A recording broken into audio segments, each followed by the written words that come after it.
Hi friends, എല്ലാവർക്കും കാറ്റത്തെ കിളിക്കൂടിന്റെ വരാനിരിക്കുന്ന ഒരു എപ്പിസോഡ് റിവ്യൂയിലേക്ക് സ്വാഗതം. ഈ റിവ്യൂ നിങ്ങൾക്ക് ഇഷ്ടമായെങ്കിൽ ലൈക്ക് ചെയ്തും സബ്സ്ക്രൈബ് ചെയ്തും സപ്പോർട്ട് ചെയ്യണേ. കിളിക്കൂട്ടിലേക്ക് സാന്ദ്ര വന്നു പോയതിനു ശേഷം നിധിക്ക് വേണ്ടി ഒരു ബാത്റൂം നിർമ്മിക്കണമെന്ന് തീരുമാനിക്കുകയാണ് സുധീഷും സുഭാഷും ഹരീഷും നികേഷും. നിധി ജോലിക്ക് പോയതിനു ശേഷം സുഭാഷ് കൂടെ ജോലി ചെയ്യുന്ന ബയ്യയും മറ്റു പണിക്കാരെയും വിളിച്ച് ബാത്റൂം കെട്ടാനായി തുടങ്ങുകയാണ്. തൊട്ടരികിൽ ഹരീഷും സുധീഷും ഉണ്ട്. ബയ്യ, ഇവിടെയാണ് ബാത്റൂം കെട്ടേണ്ടതെന്ന് സുഭാഷ് പറയുമ്പോൾ സുധീഷ് പറയുകയാണ്, സുഭാഷേട്ടാ, വലിയ ബാത്റൂം ആയിരിക്കണം. നമ്മുടെ വീട് എത്ര ഭംഗിയില്ലെങ്കിലും ബാത്റൂം കാണാൻ നല്ല ഭംഗിയുണ്ടാകണം. മഴ പെയ്തെന്നതുപോലെയുള്ള ഷവറൊക്കെ വെച്ച് ഭംഗിയായിട്ട് വേണം ബാത്റൂം നിർമ്മിക്കാൻ. എല്ലാ സൗകര്യങ്ങളും വേണം. സുഭാഷ് പറയുന്നു, ശരിയടാ, അങ്ങനെ തന്നെ ചെയ്യാം. സുഭാഷ് പറയുന്നു, ഭയ്യ, 10:30 നല്ല സമയമാ. ഭക്ഷണം കഴിച്ചതിന് ശേഷം 10:30 തന്നെ നമുക്ക് പണി തുടങ്ങാം. ഹരീഷ് ചോദിക്കുന്നു, സുഭാഷേട്ടാ, ബാത്റൂം പണിയുന്നതിനും നല്ല നേരം നോക്കണോ? സുഭാഷ് പറയുകയാണ്, എന്ത് ജോലിയാണെങ്കിലും നല്ല നേരം നോക്കി വേണം ചെയ്യാൻ. ഓക്കെ എന്നാ ഹരീഷ് പറയുമ്പോൾ സുഭാഷ് പറയുകയാണ്, നമ്മള് ധൈര്യത്തോടു കൂടി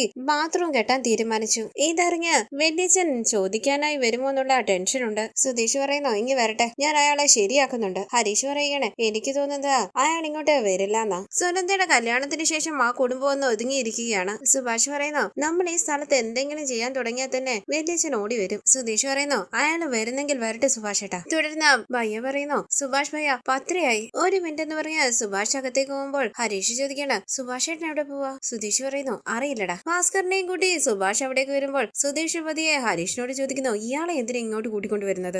ഭാസ്കറിനെയും കൂട്ടി അവിടേക്ക് വന്ന സുഭാഷ് പറയുന്നു, അച്ഛാ, പൂജ ചെയ്യ. ഭാസ്കരൻ വിളക്ക് തെളിയിച്ച് പൂജ ചെയ്യുമ്പോൾ എല്ലാവരും കൈതൊഴുത് പ്രാർത്ഥിക്കുകയാണ്. ഭാസ്കരൻ പ്രാർത്ഥിക്കുന്നു, ഭഗവാനെ, ഈ ജോലി നല്ല രീതിയിൽ അവസാനിക്കണേ. ഒരു വലിയ കമ്പി എടുത്ത് സുഭാഷിന്റെ കയ്യിലേക്ക് കൊടുത്ത് ഭാസ്കരൻ പറയുന്നു, ദാ ജോലി തുടങ്ങ്. സുഭാഷ് ജോലി തുടങ്ങുമ്പോൾ അവിടേക്ക് ഓടി വന്ന ഗംഗാധരൻ പറയുന്നു, എടാ നിർത്തടാ. എല്ലാവരും തിരിഞ്ഞ് ഗംഗാധരനെ നോക്കുകയാണ്. ഭാസ്കരൻ വളരെ ദേഷ്യത്തോടു കൂടി ഗംഗാധരനെ നോക്കുമ്പോൾ അരികിലേക്ക് വന്ന ഗംഗാധരൻ ചോദിക്കുന്നു, നിങ്ങൾ എന്താണ് ഇവിടെ ചെയ്യുന്നത്? സുധീഷ് പറയുകയാണ്, ഞങ്ങൾ എന്തെങ്കിലും ചെയ്യട്ടെ, നിങ്ങൾക്ക് ഇപ്പൊ എന്ത് വേണം? ഗംഗാധരൻ പറയുകയാണ്, ഈ വീട്ടില് ഒരു പണിയും ചെയ്യാൻ പാടില്ല എന്ന് പറഞ്ഞിട്ടില്ലേ? ഹരീഷ് ചോദിക്കുന്നു, ആര് പറഞ്ഞു ചെയ്യരുതെന്ന്? ഗംഗാധരൻ പറയുകയാണ്, എടാ, കോർട്ടിൽ കേസുണ്ടടാ. ഈ വീട്ടില് ഒരു പണിയും ചെയ്യാൻ പാടില്ല എന്ന് കോടതി ഉത്തരവുണ്ട്. സുഭാഷ് പറയുന്നു, വെളിച്ച, ഞങ്ങള് വീട്ടിലൊന്നും ചെയ്യുന്നില്ല. വീടിന്റെ പിന്നിലായി ഒരു ബാത്റൂം നിർമ്മിക്കുകയാണ്. ഗംഗാധരൻ ചോദിക്കുന്നു, എന്ത് ബാത്റൂമോ? വീട് പെയിന്റ് പോലും ചെയ്യാൻ പാടില്ലെന്ന് കോടതി ഉത്തരവുള്ളതാ. അപ്പൊ നിങ്ങള് ബാത്റൂം കിട്ടുന്നു? എടാ, ഈ വീട് നിങ്ങളുടേതല്ല.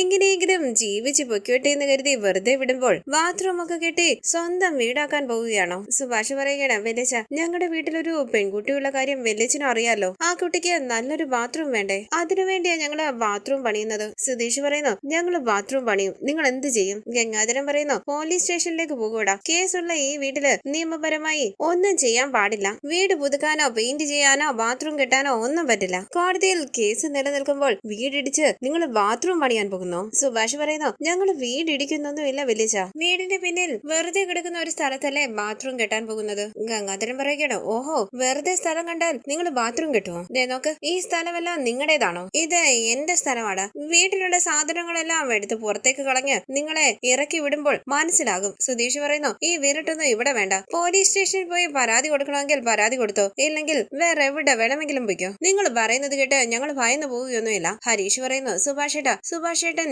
ജോലി തുടങ്ങ്. ഇയാൾ എന്ത് ചെയ്യുമെന്ന് നമുക്ക് നോക്കാം. സുഭാഷ് പറയുന്നു, പയ്യ, പണി തുടങ്ങ്. ഗംഗാധരൻ പറയുകയാണ്, ഞാൻ പറഞ്ഞുകൊണ്ടിരിക്കുകയാണ്, നിങ്ങളത് കേൾക്കാൻ തയ്യാറാകുന്നില്ലേ? നിങ്ങൾ പണി തുടങ്ങുവോ? അങ്ങനെ ഗംഗാധരൻ വയ്യയുടെ നേരെ വിരൽ ചൂണ്ടിക്കൊണ്ട് പറയുന്നു, നിന്നെ ഞങ്ങൾ ജയിലിലാക്കും. ഇവര് കാരണം നിങ്ങൾ എല്ലാവരും ജയിലിൽ കയറും. പണിക്കാരെല്ലാവരും ടെൻഷനോടുകൂടി മുഖത്തോട് മുഖം നോക്കുകയാണ്. ഗംഗാധരൻ പറയുകയാണ്, നോക്ക്, ഈ വീടിന്റെ മേലെ കേസുള്ളതാ. ഈ വീട് പെയിന്റ് ചെയ്യാൻ പോലും പാടില്ല. ഇവിടെ ഒരു പണിയും നടക്കില്ല. കോർട്ട് ഉത്തരവുള്ളതാ. നിങ്ങൾ ഇവിടെ എന്തെങ്കിലും ചെയ്താൽ ഞാൻ പോലീസ് സ്റ്റേഷനിൽ കംപ്ലൈന്റ് ചെയ്യും. പിന്നെ നിങ്ങൾ എല്ലാവരും ജയിലിൽ പോകേണ്ടി വരും. ഭയ്യ ചോദിക്കുന്നു, ഇയാൾ എന്താ ഇങ്ങനെയൊക്കെ പറയുന്നത്? ഭാസ്കരൻ പറയുന്നു, bro, wait bro, I am coming bro. Gangadharan ചോദിക്കുന്നു, എന്താടാ? അരികിലേക്ക് ചെന്ന് ഗംഗാധരനെ ചേർത്ത് പിടിച്ചുകൊണ്ട് ഭാസ്കരൻ പറയുകയാണ്, wrong bro, this is wrong bro. കൈ പിടിച്ച് മാറ്റാൻ ശ്രമിച്ചുകൊണ്ട് ഗംഗാധരൻ എന്താന്ന് ചോദിക്കുമ്പോൾ ചേർത്ത് പിടിച്ച് ഭാസ്കരൻ പറയുകയാണ്, നമുക്ക് കുറച്ചങ്ങോട്ടേക്ക് മാറി നിന്ന് സംസാരിച്ചാലോ? തനിച്ചൊന്ന് സംസാരിക്ക. എന്താ നിനക്ക് സംസാരിക്കാനുള്ളതെന്ന് ഗംഗാധരൻ ഭയത്തോടു കൂടി ചോദിക്കുമ്പോൾ ഭാസ്കരൻ പറയുകയാണ്, തനിച്ച് സംസാരിക്കണം ബ്രോ, വാ എന്നും പറഞ്ഞ് ഗംഗാധരനെയും കൂട്ടിക്കൊണ്ട് കുറച്ചങ്ങോട്ടേക്ക് മാറി നിൽക്കുകയാണ് ഭാസ്കരൻ. ഇത് കണ്ട് എല്ലാവരും സംശയത്തോടു കൂടി അവരെ തന്നെ നോക്കി നിൽക്കുന്നു. കൈ എടുക്കടാന്ന് ഗംഗാധരൻ പറയുമ്പോൾ ഭാസ്കരൻ പറയുകയാണ്, ഇയാള് വലിയ പവിത്രമായ മനുഷ്യരല്ലേ, ഇയാളുടെ ദേഹത്ത് കൈവയ്ക്കാൻ പാടില്ലല്ലോ. നിങ്ങൾ എന്താ ഇത്ര ഓവർ ആകുന്നത്? ഗംഗാധരൻ പറയുന്നു, ഞങ്ങളുടെ കാര്യം ഞങ്ങൾ തന്നെ പറയണ്ടേ? ഈ വീട്ടിലെ ഒന്നും ചെയ്യാൻ പാടില്ലെന്ന് കോർട്ട് ഓർഡർ ഉള്ളതല്ലേ? ഭാസ്കരൻ പറയുന്നു, മിണ്ടരുത്. നോക്ക്, ഈ വീട് എന്റെ അച്ഛൻ എനിക്ക് തന്നതാ. നിന്റെ അത്യാഗ്രഹം, ഈ വീട് ആഗ്രഹിച്ച് നീ കോർട്ടിൽ കേസ് കൊടുത്തിരിക്കുന്നു. കോർട്ടിൽ കേസ് ഉണ്ടെന്ന് കരുതി ഈ വീട് നിന്റെ ആകുമോ? മര്യാദയ്ക്ക് ഞാൻ പറയുന്നത് കേട്ടോ. എന്റെ മക്കൾ അവിടെ ബാത്റൂം കെട്ടുക തന്നെ ചെയ്യും. നിങ്ങൾ എന്ത് ചെയ്യും? എന്ത് ചെയ്യുമടോ? ഗംഗാധരൻ പറയുന്നു, എന്ത് ചെയ്യുമെന്നോ? ഞാൻ പോലീസ് സ്റ്റേഷനിൽ പോകാൻ പോവുക. പോലീസിനെ കൂട്ടിക്കൊണ്ടുവന്ന് നിങ്ങളെ എല്ലാവരെയും പിടിച്ച് ജയിലിലാക്കും. ടെൻഷനോട് കൂടി സുഭാഷ് സുധീഷിനോട് പറയുന്നു, എടാ അയാള് പോലീസ് എന്നൊക്കെ പറയുന്നുണ്ടല്ലോ. സുധീഷ് പറയുകയാണ്, സംസാരിച്ചിട്ട് വരട്ടെ. അയാളുടെ തല അടിച്ച് പൊട്ടിക്കുന്നുണ്ട്. പിന്നെ എങ്ങനെ അയാള് പോലീസ് സ്റ്റേഷനിലേക്ക് പോകുന്നതെന്ന് എനിക്കൊന്ന് കാണണമല്ലോ. ഭാസ്കരൻ പറയുകയാണ്, പോ, നീ പോലീസ് സ്റ്റേഷനിലേക്ക് പോ. ഞാൻ നിന്റെ മരുമോന്റെ വീട്ടിലേക്ക് പോകാം. മരുമോന്റെ വീട്ടിലൊന്ന് ഗംഗാധരൻ ചോദിക്കുമ്പോൾ ഭാസ്കരൻ പറയുകയാണ്, അതെ, ഞാൻ നിന്റെ മരുമകൾ സുനന്ദയുടെ വീട്ടിലേക്ക് പോകാം. ഗംഗാധരൻ ചോദിക്കുന്നു, സുനന്ദയുടെ വീട്ടിലോ? നീ എന്തിനാ അവിടെ പോകുന്നത്? ഭാസ്കരൻ പറയുന്നു, ഞാൻ ചുമ്മാ പോകുന്നത്. പോയി നടന്നതെല്ലാം പറയും. സുനന്ദ സുഭാഷിനെ സ്നേഹിച്ചതും കല്യാണ തലേന്ന് രാത്രി ആ പെണ്ണ് ഞങ്ങളുടെ വീട്ടിൽ വന്നതും സുഭാഷ് ഏട്ടനെ ഞാൻ കല്യാണം കഴിക്കൂന്ന് പറഞ്ഞ ബഹളം വെച്ചതും സുനന്ദയുടെ പിന്നാലെ ധനശേഖരനും ലളിതയും വന്ന് എന്റെ മകന്റെ കയ്യും കാലും പിടിച്ച് ആ പെണ്ണിനെ കൂട്ടിക്കൊണ്ടു പോയതും എല്ലാം പറയും ഞാൻ. അതിനെല്ലാം ശേഷമാണ് ആ പെണ്ണിനെ ആ ചെറുക്കന്റെ തലയിൽ കെട്ടിവെച്ചതെന്നും ഞാൻ പറയും. ടെൻഷനോടുകൂടി ഗംഗാധരൻ പറയുന്നു, ഭാസ്കര, നീ എന്തായി പറയുന്നത്? ഒരു പെങ്കൊച്ചിന്റെ ജീവിതമാ. എന്റെ സുനന്ദമ്മളുടെ ജീവിതം തകർക്കാൻ ഞാൻ സമ്മതിക്കില്ല. ഭാസ്കരൻ പറയുന്നു, ഞാൻ ഇല്ലാത്തതൊന്നും അല്ലല്ലോ പറയാൻ പോകുന്നത്, നടന്നതല്ലേ പറയാൻ പോകുന്നത്. നിങ്ങൾ പോലീസ് സ്റ്റേഷനിലേക്ക് പോ, ഞാൻ നിങ്ങളുടെ മരുമകളുടെ വീട്ടിലേക്കും പോകാം. നടന്നതെല്ലാം പറയുകയും ചെയ്യാം. സുനന്ദ ഇവിടെ വന്നപ്പോൾ അഡ്രസ് എല്ലാം തന്നിട്ടാ പോയത്. ഞാൻ കൃത്യമായി അവിടെ തന്നെ ചെല്ലാം. നിങ്ങൾക്കറിയാലോ, ഭാസ്കരൻ ഒരു വാക്ക് പറഞ്ഞാൽ വാക്കാണെന്ന്. എന്ത് തീരുമാനിച്ചു? ഇവിടെ ബാത്റൂം കെട്ടാൻ അനുവദിക്കുന്നുണ്ടോ അതോ നിങ്ങളുടെ മരുമകള് വീട്ടിൽ വന്ന് നിൽക്കണോ? വലിയ ആഘോഷമായി കല്യാണം നടത്തി വിട്ടതല്ലേ. ഒരു വർഷം പോലും ഭർത്താവിന്റെ കൂടെ ജീവിക്കാതെ അവൾ വീട്ടിലേക്ക് തിരിച്ചു വന്നുവെന്നും ഭർത്താവ് അവളെ വേണ്ടാന്ന് വെച്ചു നോക്കിയ നാട്ടുകാരെ കൊണ്ട് പറയിപ്പിക്കണോ? ഭയത്തോടുകൂടി ഗംഗാധരൻ ചോദിക്കുന്നു, നീ അത് ചെയ്യുമോടാ? ഭാസ്കരൻ പറയുകയാണ്, ഉറപ്പായിട്ടും ചെയ്യും. അങ്ങനെ ഭാസ്കരൻ ഗംഗാധരനെ ഭീഷണിപ്പെടുത്തുകയാണ്. എല്ലാവരും സംശയത്തോടുകൂടി അവരെ തന്നെ നോക്കി നിൽക്കുകയാണ്. തുടർന്ന് ഭാസ്കരൻ ചോദിക്കുന്നു, എന്താ ഓക്കെ ആണോ? ഞാൻ പോട്ടെ സുനന്ദയുടെ വീട്ടിലേക്ക്? വേണ്ട, നിന്റെ ഇഷ്ടം പോലെ ചെയ്യുന്നു പറഞ്ഞ് ഗംഗാധരൻ ടെൻഷനോടുകൂടി അവിടെ നിന്ന് പോവുകയാണ്. പോണ്ടെന്ന് പറഞ്ഞ് ഭാസ്കരൻ എല്ലാവരുടെ അരികിലേക്ക് വരുമ്പോൾ വിശ്വസിക്കാനാകാതെ മുഖത്തോട് മുഖം നോക്കുകയാണ് ഹരീഷും സുധീഷും. സുധീഷും മനസ്സിൽ പറയുന്നു, ഇയാള് വലിയച്ഛനെ ഓടിച്ചു വിട്ടല്ലോ. തുടർന്ന് സുഭാഷിന്റെ അരികിലേക്ക് വന്ന ഭാസ്കരൻ പറയുന്നു, എടാ ഇനി അവൻ വരില്ല, പണി തുടങ്ങിക്കോ. അയാൾ ഇനി വരില്ല, ധൈര്യമായിട്ട് പണി തുടങ്ങിക്കോ. സുധീഷ് ഹരീഷിനോട് പറയുകയാണ്, എടാ എന്താണ് നടന്നത്? അയാൾ ഓടിപ്പോയല്ലോ. ഹരീഷ് പറയുന്നു, അതെനിക്ക് മനസ്സിലാവുന്നില്ല. സുധീഷ് പറയുന്നു, ഇയാളുടെ സ്വഭാവം മാറിപ്പോയല്ലോ, നല്ലൊരു ക്യാരക്ടറായി മാറുകയാണ്. ഹരീഷ് പറയുന്നു, എത്ര നല്ല ക്യാരക്ടർ ആയാലും ഈ വീടുമായിട്ട് ഒരു ബന്ധവും ഇല്ലാത്തതുപോലെ അയാൾ നടക്കും. പുഞ്ചിരിച്ച് സുധീഷ് പറയുന്നു, നിധി വന്നതിന് ശേഷമാണ് അച്ഛന്റെ സ്വഭാവം ഇങ്ങനെ മാറി തുടങ്ങിയത്. തുടർന്ന് നിധി ജോലി കഴിഞ്ഞ് വീട്ടിലേക്ക് വരികയാണ്. എല്ലാവരും ബാത്റൂം പണിയുന്ന സ്ഥലത്തിരിക്കുകയാണ്. എന്താ അവിടെ ശബ്ദമെന്ന് മനസ്സിൽ പറഞ്ഞ് നിധി അവിടേക്ക് ചെല്ലുകയാണ്. എന്താ ഇവിടെ നടക്കുന്നതെന്ന് നിധി ചോദിക്കുമ്പോൾ നികേഷ് പറയുകയാണ്, ഏട്ടത്തിക്ക് വേണ്ടി ബാത്റൂം കെട്ടുകയാ. നിധി ചോദിക്കുകയാണ്, ബാത്റൂമോ? ഇത്ര പെട്ടെന്ന് ബാത്റൂമിന്റെ പണിയൊക്കെ തുടങ്ങിയോ? സുഭാഷ് പറയുന്നു, അതെ മോളെ, ഇന്ന് നല്ലൊരു ദിവസമാ. ഞങ്ങള് ജോലി ചെയ്യുന്ന കൺസ്ട്രക്ഷനില് 2-3 ദിവസം ബ്രേക്ക് ഉണ്ട്. അതുകൊണ്ടാ ഉടനെ തന്നെ പണി തുടങ്ങിയത്. ഇവിടെ മോളെ ബാത്റൂം കെട്ടാൻ പോകുന്നത്. സുധീഷ് പറയുകയാണ്, അതെ നിധി, നല്ല വലിയ ബാത്റൂം. നികേഷ് പറയുന്നു, ഏട്ടത്തി, ബാത്റൂമില് വലിയ കണ്ണാടി വെക്കുന്നുണ്ട്, വാഷ് ബേസിൻ ഉണ്ട്. പിന്നെ സുധീഷ് ഏട്ടൻ പറഞ്ഞു മഴ പെയ്യുന്നത് പോലെ ഷവർ വേണോന്ന്. ഇത് കേട്ട് നിധി സന്തോഷത്തോടു കൂടി നിൽക്കുകയാണ്. ഭാസ്കരൻ പറയുന്നു, എടാ നീയൊക്കെ അവിടെ എന്ത് ചെയ്യുക? പെട്ടെന്ന് പണി നടക്കട്ടെ, കൊത്തി ഇരിക്കാതെ. സുഭാഷ് നിധിയോട് ചോദിക്കുന്നു, മോളെ ചായ ഇടട്ടെ? നിധി പറയുകയാണ്, വേണ്ട സുഭാഷ് ഏട്ടാ, ഞാൻ തന്നെ ഇട്ട് കുടിച്ചോളാം. ഞാൻ ചായ ഇട്ട് തരാന്ന് പറഞ്ഞ് സുഭാഷ് അടുക്കളയിലേക്ക് പോകാനായി തുടങ്ങുമ്പോൾ തടഞ്ഞുകൊണ്ട് നിധി പറയുന്നു, വേണ്ട സുഭാഷ് ഏട്ടാ, ഞാൻ ചായ ഇട്ട് കുടിച്ചോളാന്ന് പറഞ്ഞില്ലേ? പണിക്കാരെ കൈ കാണിച്ചുകൊണ്ട് ഭാസ്കരൻ പറയുന്നു, എടാ നീയൊക്കെ അവിടെ എന്ത് ചെയ്യുക? അങ്ങോട്ട് നോക്കടാ. പെട്ടെന്ന് നിധി ശ്രദ്ധിക്കുകയാണ് ഭാസ്കരന്റെ കയ്യിലെ പൊള്ളൽ. അച്ഛാ, കയ്യിൽ എന്താന്ന് നിധി ടെൻഷനോട് കൂടി ചോദിക്കുമ്പോൾ കൈ മാറ്റിക്കൊണ്ട് ഭാസ്കരൻ പറയുന്നു, കയ്യിലൊന്നുമില്ല, ഇങ്ങോട്ട് കാണിക്കുന്നു പറഞ്ഞ് ഭാസ്കരന്റെ കൈ പിടിച്ചു നോക്കുകയാണ് നിധി. എല്ലാവരും ഭാസ്കരന്റെ കയ്യിലേക്ക് നോക്കുകയാണ്. പൊള്ളൽ കണ്ട് നിധി പറയുകയാണ്, കയ്യിൽ ഇത്രയും വലിയ പൊള്ളലുണ്ട്, എന്നിട്ട് ഒരു വാക്ക് പോലും പറഞ്ഞില്ലല്ലോ. സുഭാഷ് പറയുന്നു, കഴിഞ്ഞ ദിവസം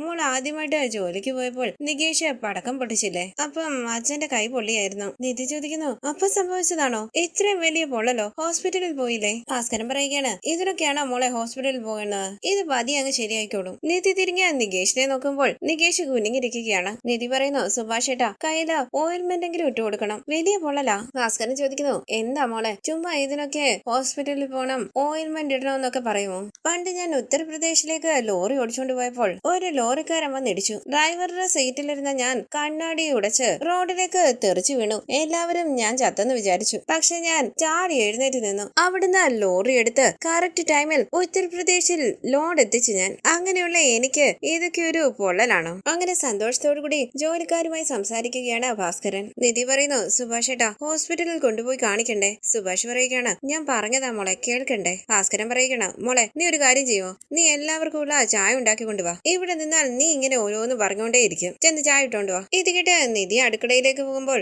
അരികിലേക്ക് ചെന്ന് നികേഷ് ചോദിക്കുന്നു, ഏട്ടത്തി എന്തെങ്കിലും ഹെൽപ്പ് വേണോ? നിധി ചോദിക്കുന്നു, നീ അച്ഛന്റെ കയ്യിലെ പൊള്ളല് കണ്ടായിരുന്നോ? കണ്ടില്ലാന്ന് നികേഷ് പറയുമ്പോൾ നിധി പറയുകയാണ്, വലിയ പൊള്ളലാടാ. നികേഷ്, നീ പടക്കം പൊട്ടിച്ചപ്പോഴാ അച്ഛന്റെ കയ്യിൽ പൊള്ളലേറ്റത്. നികേഷ് പറയുകയാണ്, ഞാൻ പടക്കം പൊട്ടിക്കുമ്പോൾ അതിന്റെ മുന്നിൽ വന്ന് ഡാൻസ് കളിക്കാൻ ആര് പറഞ്ഞു? നിധി പറയുന്നു, നീ എനിക്ക് സർപ്രൈസ് തന്നാണ്, ഞാൻ അതിൽ സന്തോഷിക്കുകയും ചെയ്തു. പക്ഷെ അച്ഛന്റെ കൈ കണ്ടില്ലേ? ഏട്ടത്തി അതിന് ഞാനിപ്പോ എന്ത് ചെയ്യാനാണെന്ന് നികേഷ് ചോദിക്കുമ്പോൾ നിധി പറയുകയാണ്, നീ കാരണമാ അച്ഛന്റെ കയ്യിൽ പൊള്ളലേറ്റത്. അച്ഛനോട് ഒരു സോറി പറഞ്ഞൂടെ നിനക്ക്? ഞാൻ എന്തിനാ സോറി പറയുന്ന ഏട്ടത്തിന്ന് നികേഷ് ചോദിക്കുമ്പോൾ അവിടേക്ക് വന്ന സുഭാഷ് പറയുന്നു, നിധി മോളെ പുതിയ തേയിലപ്പൊടി വാങ്ങിച്ചു വെച്ചിട്ടുണ്ട്, ഇതോ ആ ഷെൽഫിൽ ഇരിപ്പുണ്ടേ. നിധി പറയുന്നു, നികേഷ് നീ കാരണമാണ് അച്ഛന്റെ കയ്യിൽ പൊള്ളലേറ്റത്. നിനക്ക് അച്ഛനെ ഇഷ്ടമാണെങ്കിലും അല്ലെങ്കിലും നീ അതിനെപ്പറ്റി ചോദിക്കണം, സോറി പറയണം. അതല്ലടാ മാനേഴ്സ്. നികേഷ് പറയുകയാണ്, ഏട്ടത്തി ഞാൻ എന്തിനാ അയാളോട് സോറി പറയുന്നത്? എനിക്ക് അയാളെ ഇഷ്ടമല്ല. റോഡിൽ കൂടി പോകുന്ന ഒരാളെ കാണുന്നത് പോലെയാ ഞാൻ അയാളെ കാണുന്നത്. സുഭാഷ് നികേഷ് എന്ന് വിളിക്കുമ്പോൾ നിധി പറയുന്നു, സുഭാഷ് ഏട്ടാ ഞാൻ പറയാം, അച്ഛൻ നിനക്ക് റോഡിൽ കൂടെ പോകുന്ന ആരെങ്കിലും ആയിക്കോട്ടെ, നീ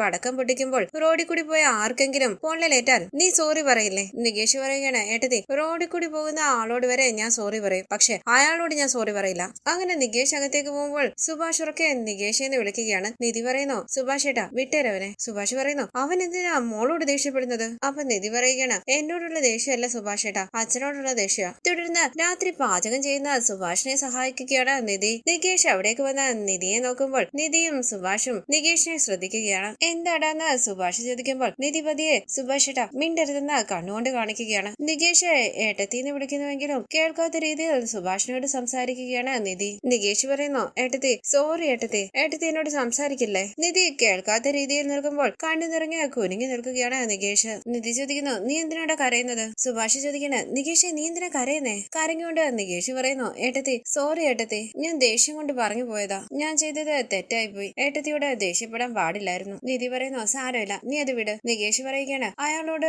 സോറി പറയാൻ ഏട്ടത്തി എന്നോട് പറഞ്ഞില്ലേ? എനിക്ക് അയാളോട് സോറി പറയാൻ പറ്റില്ല ഏട്ടത്തി, എനിക്ക് അയാളെ ഇഷ്ടമല്ല. നിധി പറയുന്നു, ശരി ഇനി നമുക്ക് അതിനെപ്പറ്റി സംസാരിക്കണ്ട. സുഭാഷ് പറയുകയാണ്, നികേഷ് ഏട്ടത്തിയോട് അങ്ങനെയൊക്കെ ദേഷ്യപ്പെടാമോ? നീ എത്രയൊക്കെ ദേഷ്യപ്പെട്ടിട്ടും ഏട്ടത്തി നിന്നോട് എന്ത് സ്നേഹത്തോടു കൂടിയാ സംസാരിക്കുന്നത്? നിധി പറയുന്നു, നികേഷ് നീ കണ്ണീര് തുടയ്ക്ക്, എനിക്ക് നിന്നോട് ദേഷ്യമൊന്നും ഇല്ലടാ. അങ്ങനെ നിധി നികേഷിനെ സമാധാനിപ്പിക്കുകയാണ്. തുടർന്ന് അവരെല്ലാവരും സന്തോഷത്തോടു കൂടി ഭക്ഷണം കഴിക്കാനായിരിക്കുന്നു. നിധി ഭാസ്കരൻ വന്നുവന്ന് പുറത്തേക്ക് നോക്കുന്നുണ്ട്. ഇത് കണ്ട് സുധീഷ് പറയുന്നു, നിധി അച്ഛൻ ഇതുവരെ വന്നിട്ടില്ല, എവിടെയെങ്കിലും കള്ളു കുടിച്ച് ബോധം കെട്ട് കിടപ്പുണ്ടായിരിക്കും. ശേഷം അവർ സന്തോഷത്തോടു കൂടി ഭക്ഷണം കഴിക്കുമ്പോൾ സുഭാഷിന്റെ ഫോണിലേക്ക് വിളിക്കുകയാണ് സുനന്ദ. ഫോൺ നോക്കി സുധീഷ് പറയുന്നു, സുനന്ദയോ? ഇവൾ എന്തിനാ ഇടയ്ക്കിടയ്ക്ക് സുഭാഷ് ഏട്ടന്റെ ഫോണിലേക്ക് വിളിക്കുന്നത്? അറിയില്ലടാന്ന് സുഭാഷ് പറയുമ്പോൾ സുധീഷ് പറയുകയാണ്, ഞങ്ങളുള്ളപ്പോൾ സംസാരിക്കാത്തതുപോലെ സുഭാഷ് ഏട്ടൻ അഭിനയിക്കുന്നുണ്ട്, ഞങ്ങളില്ലാത്തപ്പോൾ സുഭാഷ് ഏട്ടൻ സുനന്ദയോട് സംസാരിക്കുന്നുണ്ടെന്നാ തോന്നുന്നത്. സുഭാഷ് പറയുകയാണ്, ഞാൻ എന്തിനാണ് അവളോട് സംസാരിക്കുന്നത്? അവൾ എന്തിനാ ഫോൺ വിളിക്കുന്നതെന്ന് പോലും എനിക്കറിയില്ല. ഫോൺ എടുത്തില്ലെങ്കിൽ പോലും അവള് വീണ്ടും വീണ്ടും വിളിച്ചോണ്ടിരിക്കും. ഹരീഷ് പറയുകയാണ്, അവള് കല്യാണം കഴിച്ചു പോയില്ലേ, പിന്നെന്തിനാ വീണ്ടും വീണ്ടും സുഭാഷ് ഏട്ടന്റെ ഫോണിലേക്ക് വിളിക്കുന്നത്? അത് എനിക്ക് മനസ്സിലാകാത്തെന്ന് സുഭാഷ് പറയുമ്പോൾ നിധി പറയുകയാണ്, സുഭാഷ് ഏട്ടന്റെ സുഖവിവരങ്ങൾ അന്വേഷിക്കാനായിരിക്കും വിളിക്കുന്നത്. സുഭാഷ് പറയുന്നു, അത് തെറ്റല്ലേ മോളെ, എന്തിനാ അവൾ എന്നെ ഫോണിൽ വിളിക്കുന്നത്? ആ വീട്ടിലുള്ളവരറിഞ്ഞാൽ തെറ്റിദ്ധരിക്കില്ലേ? സുനന്ദ ഒന്ന് ആലോചിച്ച് സുഭാഷിന്റെ ഫോണിലേക്ക് വീഡിയോ കോൾ ചെയ്യുകയാണ്. സുധീഷ് പറയുന്നു, സുഭാഷ് ഏട്ടാ ദേ വീഡിയോ കോൾ ചെയ്യുന്നു. വീഡിയോ കോൾ ഒന്ന് സുഭാഷ് ചോദിക്കുമ്പോൾ ഹരീഷ് പതിയെ ചോദിക്കണേ, എന്താടാ ഇത്? നികേഷ് പറയുകയാണ്, എനിക്കറിയില്ല ഹരീഷ് ഏട്ടാ. നിധി ചോദിക്കുന്നു, ഞാൻ അറ്റൻഡ് ചെയ്ത് സംസാരിക്കട്ടെ? സംസാരിക്കുന്ന സുഭാഷ് പറയുമ്പോൾ സുധീഷ് പറയുകയാണ്, നിധി തന്നെ സംസാരിച്ചാ മതി, ആരെങ്കിലും സംസാരിച്ചില്ലെങ്കിൽ വീണ്ടും വിളിച്ചോണ്ടിരിക്കും, ഫോൺ എടുത്ത് കാര്യം അന്വേഷിക്ക്. നിധി ഫോൺ അറ്റൻഡ് ചെയ്യുമ്പോൾ സന്തോഷത്തോടു കൂടി സുനന്ദ നിധിന്ന് വിളിക്കുകയാണ്. ഹായ് സുനന്ദ എന്ന് നിധി പറയുമ്പോൾ സുനന്ദ ചോദിക്കുകയാണ്, നിധിക്ക് സുഖമാണോ? സുഭാഷ് ഏട്ടൻ ഇല്ലേ അവിടെ? എനിക്ക് സുഖമാണെന്ന് നിധി പറയുമ്പോൾ സുനന്ദ ചോദിക്കുകയാണ്, സുഭാഷ് ഏട്ടൻ ഇല്ലേ അവിടെ? സുഭാഷ് ഏട്ടൻ കുറച്ച് ജോലിയിലാണെന്ന് നിധി പറയുമ്പോൾ സുനന്ദ പറയുകയാണ്, എന്ത് ജോലി? ഞാൻ വിളിക്കുന്നെന്ന് പറ സുഭാഷ് ഏട്ടനോട്. വേണ്ടെന്ന് സുഭാഷ് കണ്ണുകൊണ്ട് കാണിക്കുമ്പോൾ സുനന്ദ പറയുന്നു, ഫോൺ കൊടുക്ക് നിധി. ഒരു മിനിറ്റ് എന്ന് പറഞ്ഞ് നിധി ഫോൺ സുഭാഷിന്റെ കയ്യിലേക്ക് കൊടുക്കുകയാണ്. സുഭാഷ് ഫോണിൽ നോക്കാൻ മടിച്ചിരിക്കുമ്പോൾ നിധി പറയുന്നു, പ്ലീസ് സുഭാഷ് ഏട്ടാ സംസാരിക്ക്. ഫോൺ വാങ്ങിച്ച് സുഭാഷ് പറയുന്നു, സുനന്ദ ഭക്ഷണം കഴിക്കുകയായിരുന്നു, സുഖമായിട്ടിരിക്കുന്നോ?